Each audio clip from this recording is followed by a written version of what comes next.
Welcome to another episode of Freshman Podcast. Your boy Josh and Jay Fresh. To my left, we have Ye, also known as Yeski. That's right, we're back with another episode. We had to get the Brooklyn Milwaukee series out the way, but there's been a lot more action going on in the playoffs, and we had to give y'all, a recap of that as well. I'm gonna kick it to Ye. Where you want to start, man? We're gonna start with Philly. Basically, almost.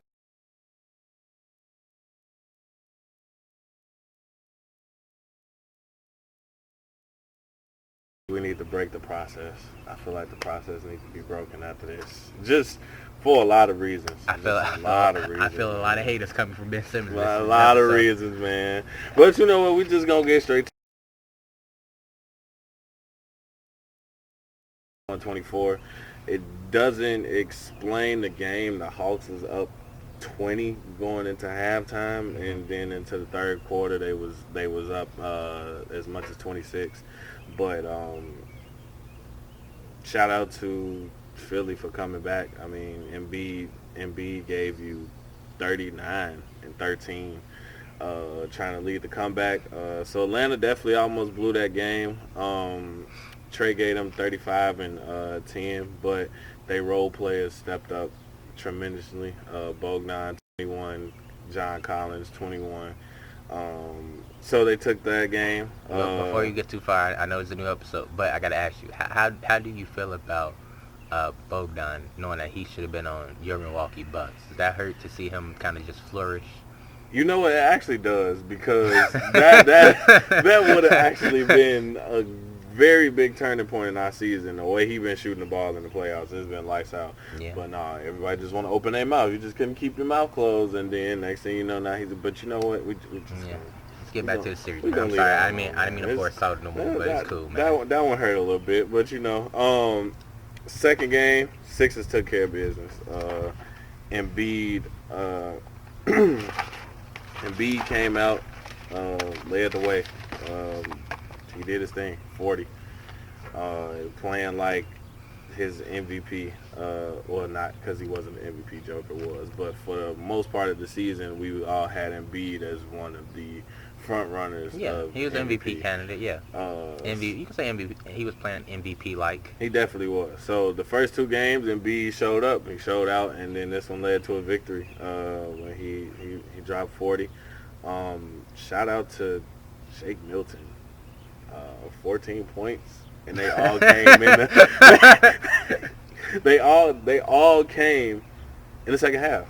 Literally, he didn't play the first half. He played the second half and came out and shot the ball lights out. So shout out to him for being ready for the moment. Be a star in your role.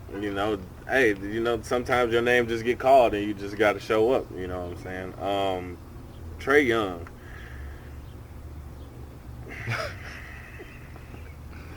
21. Mm-hmm.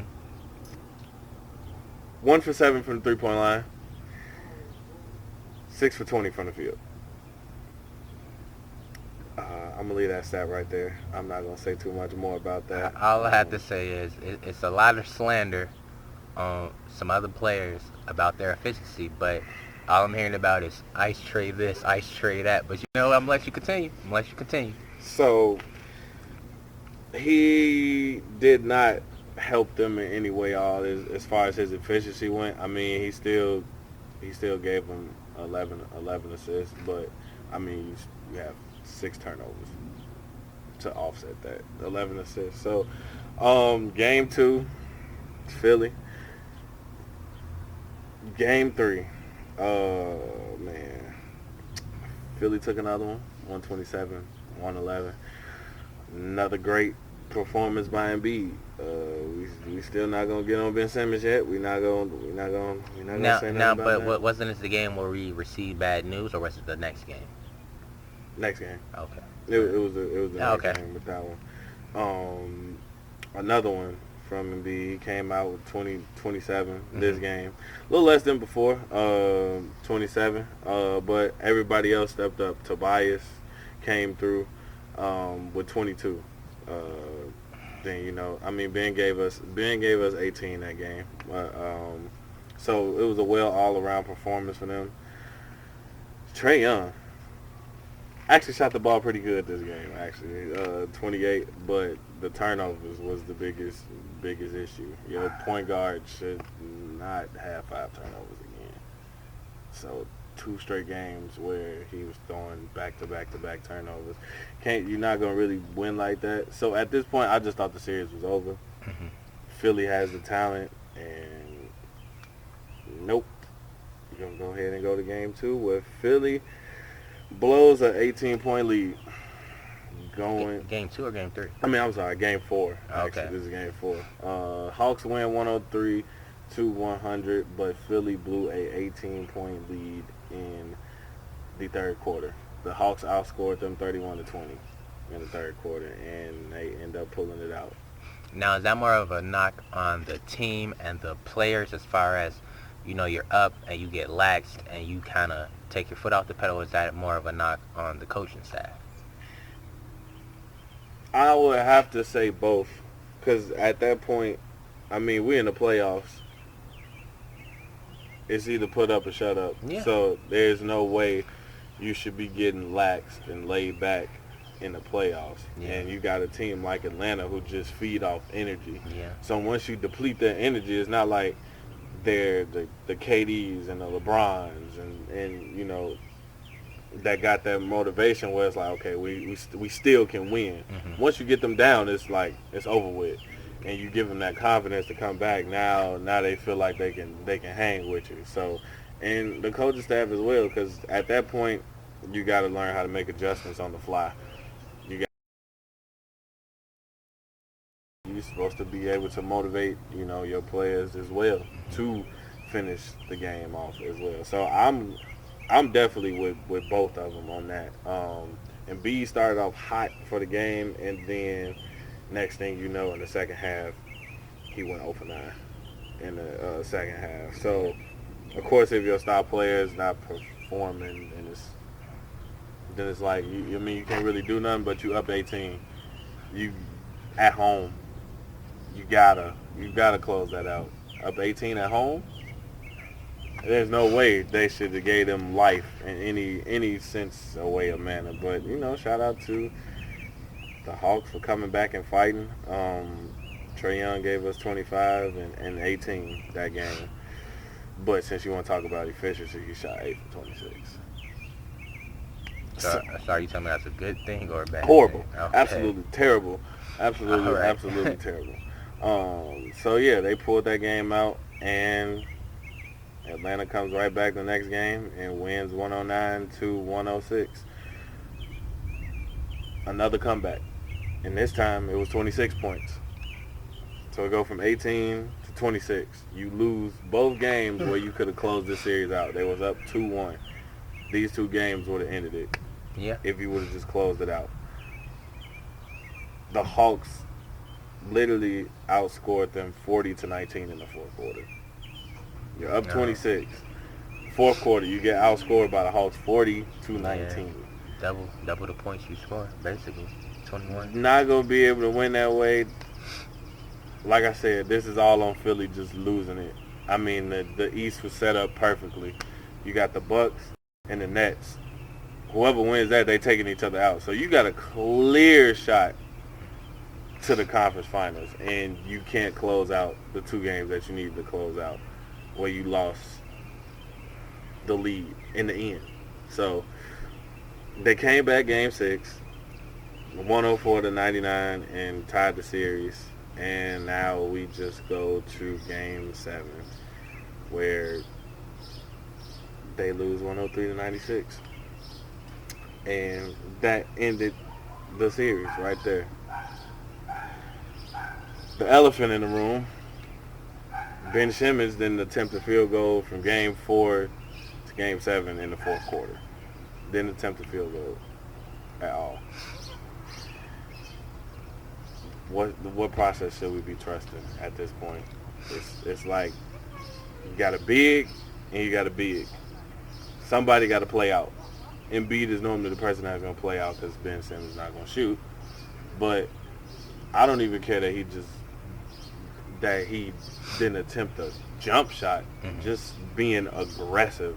You 6'11", what, 240, 6'11", 240, can get downhill. Like, he was supposed to be the next Magic LeBron hybrid or whatever the case may be. Granted, I mean, stuff don't work out like that, but he's 6'11". You can get downhill, you at the rim, or you could post up. I mean, that's an easy layup. I mean, we had the one in Game 7 where he did a spin move and then he won dunk on Trae Young, who's 5'10", by the way. He has him by a whole foot. Yeah. And he passed it off to Matisse Thybulle, and that was a late time decision. I mean, like I said, I can't put this all on Ben Simmons. Yeah, for sure. I think Embiid had, to paraphrase a quote, but basically he was saying he felt that was the turning point. He said when we passed up a 2 and wound up with a free throw, because Ben Simmons passed up basically like an open layup or a dunk over, like you say, Trae Young, and passed it to a cutting Matisse, which led to a foul and only one free throw being made. But I kind of want to touch on something you said a little bit earlier about Ben Simmons. I think sometimes we put these expectations on guys unfairly. Oh, he's the next LeBron or Magic. No, he's Ben Simmons. Yeah, he may be the same, build or body type, but yeah, I think he can pass in that type of mode, but he's not just those guys, and we have to live with that. I think the same thing with kind of like Brandon Ingram. We put these expectations, oh, he's going to be the next KD, he's going to be the next KD. No, he's Brandon Ingram. Does he have flashes of times when you're like, oh, yeah, that's like a little Durant? Yeah, but at the end of the day, we put these expectations on these guys unfairly, thinking that they're going to be like the elite of the elite, and they're not. I mean, they're good players. Obviously, you make an NBA, you're a good player, but that doesn't mean you're going to be the next so-and-so. You know what I mean? And I think it's unfair pressure. And I think also mentally, I think there's something kind of wrong as far as like confidence-wise. Not saying he's crazy, but I think his confidence is shot right now. Your head coach threw you under the bus, star player threw you under the bus. It's like, I don't think anyone is believing in him right now. Sometimes the littlest, positive reinforcement can go a long way. Everybody's not built for a negative, hey man, you out there messing up, screaming in your face type, Some people need hey, you gonna make the next shot, you got the next one, that type of reinforcement. So maybe that's a approach they need to try to take with Ben Simmons next season, but I do hope he does take especially not in the playoffs. Hey man, the free throw line, yeah, it can be scary or whatever when the pressures and the game's on the line, but you are a top 2 player on that team. It's Joel and Ben. You are a top 2 guy. If he's not feeling it, he needs to be able to rely on you. You should be the second option. I mean, so hopefully, like you say, off season he could put in some work. I know everybody keeps saying, oh, jump shot. I just think if he stays aggressive on the drives, I'm happy with that, and work on the free throw shoot. If you don't shoot a jumper, I'm fine with that. But if you get somebody that's almost a foot smaller than you, I expect for you to go to the bucket. Every player post up and try to kill him, get him in foul trouble, something. That's what I expect. 3 years ago, he was shooting 70%. 70% from the free throw, and it just like dropped. It just started dropping and dropping. And like I said, I mean, you can work on your jump shot. Your jump shots come with repetition. Mm-hmm. Jump shot is not. I mean, it could be mechanical, of course, but if your form is not that bad, it all comes with just repetition, getting in the gym, getting the shots up. But this is more or less just a mental thing, with just him being aggressive, and to a certain degree, I kind of blame Doc as well. I mean, yeah, that's your star player, that's your all-star player, but you can't have him on the floor at the end of the game. I mean, what can he do for you at the end of the game? I mean, he doesn't attempt a shot. He can't hit his free throws. Oh, I don't have the exact stats, but I do have to give him some credit, because the percentages that he did hold Trae Young to. Oh, definitely. Definitely. He definitely did put the clamps on Trae. Like I said, Trae shot 38% from the field the whole series and shot from the 3-point line. So and that's supposed to be your next Steph Curry. He's bringing it on defense. It's just got to make some on that offensive end, or find some key pieces this offseason that can help supply a little bit more offense with Joel Embiid. And I also Harris as well, because one of these games that they lost, it was like the second half. I think Tobias had 4 and like Ben had 0, or it could have been opposite, but there's no way. No way that should happen. Embiid came up to play, but the Sixers just got a lot of things to look at because this was their year. I mean, this would have been their biggest year to win it. Like I said, the East was set perfectly. They had a clear shot from the first round to the second round, straight to the conference finals, and you got Brooklyn and Milwaukee knocking each other out. That's your setup right there. Now you already in the conference finals. Who knows? You know how they play against Milwaukee or the Nets. Maybe they end up stealing that, but you got two rounds where okay, we need to get it done, and we need to get there. And shout out to Atlanta for fighting and keep fighting. But I mean, my biggest story is with the Sixers. I mean, the coaching, from the coaching to the players. It just seems like that. I don't know. They just didn't want it. But I mean, at the end of the day, you still shouldn't throw Ben underneath the bus. I mean, y'all lost an 18-point lead and a 26-point lead. So yeah. But shout out to the Hawks. But yeah, man, 2 series in a row, projected underdogs and came out on top, man. Even though Trae Young is shooting horrible, I'm still not. I'm not with the hype right now. No, I'm not. That they saying that he's showing up. I mean, very inefficient, getting all his points, but we like to pick and choose who we champion for certain statistics, but we're not gonna turn this into a Russell Westbrook podcast. But I got your back, dog. Got your back. Don't trip. All in all, this is setting up Milwaukee versus Atlanta. Milwaukee in 2. All right. Thank you guys to another episode of the Freshman Podcast. Make sure you like, comment, subscribe. We're out. Yeah, that was our